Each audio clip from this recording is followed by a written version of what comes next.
తర్వాత ఏఐడిఎంకేతో పొత్తు పెట్టుకుని మంత్రి అయ్యాడు. డిఎంకేతో పొత్తు పెట్టుకున్నాడు కొన్ని రోజుల పాటు. ఇప్పుడు కూడా వాళ్ళ ఆవిడ డిఎంకేతోనే పొత్తు పెట్టుకుంది. అట్లాగా ఉంటది. ఇప్పుడు ఇక్కడ పవన్ కళ్యాణ్ ఇండివిజువల్ గా పోటీ చేశాడు, దెబ్బతిన్నాడు.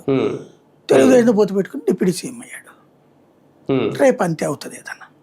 అంటే విజయ్ అవసరం వస్తే ఏఐడిఎంకేకి రేపొద్దున్న ఏమన్నా పోస్ట్ పోల్ అలయన్స్ లాంటిది ఏమన్నా ఉంటుందా? అంటే నేను చెప్పినట్టు 15-20 సీట్లు 30 సీట్లు తగ్గినాయి, ఇతనికి ఆ సీట్లు వచ్చినాయి అనుకోండి, విజయ్ రేపు పొద్దున ఏఐడిఎంకే నీకు డిప్యూటీ సీఎం ఇస్తాను వచ్చేసే మన దాంట్లో అంటే ఏఐడిఎంకే వాళ్ళు నిన్నే సీఎం చేస్తాం, మేము మద్దతు ఇస్తాం బయట నుంచి అంటారు రేపు. ఒకవేళ ఏఐడిఎంకే అధికారంలోకి రావడానికి 10 సీట్లు తగ్గి విజయ్ దగ్గర 10 సీట్లు ఉన్నాయి అనుకోండి, డిఎంకే చెప్పుద్ది అన్నమాట నువ్వు సీఎం అవ్వు అనేసి. కాబట్టి తర్వాత అది నిప్పుల మీద నడకలాగా ఉంటుంది అనమాట. అది ఎంతవరకు సాధ్యం వద్దో కూడా చూడాలేమో. అంటే బీజేపీ మాత్రం అప్పటి వరకు సైలెంట్ గానే ఉంది. బీజేపీ ఏం చేయదు, కనీసం 15-20 సీట్లు గెలుచుకోగలిగితే అప్పుడు తమిళనాడు రాజకీయాన్ని మనం మార్చగలుగుతుంది.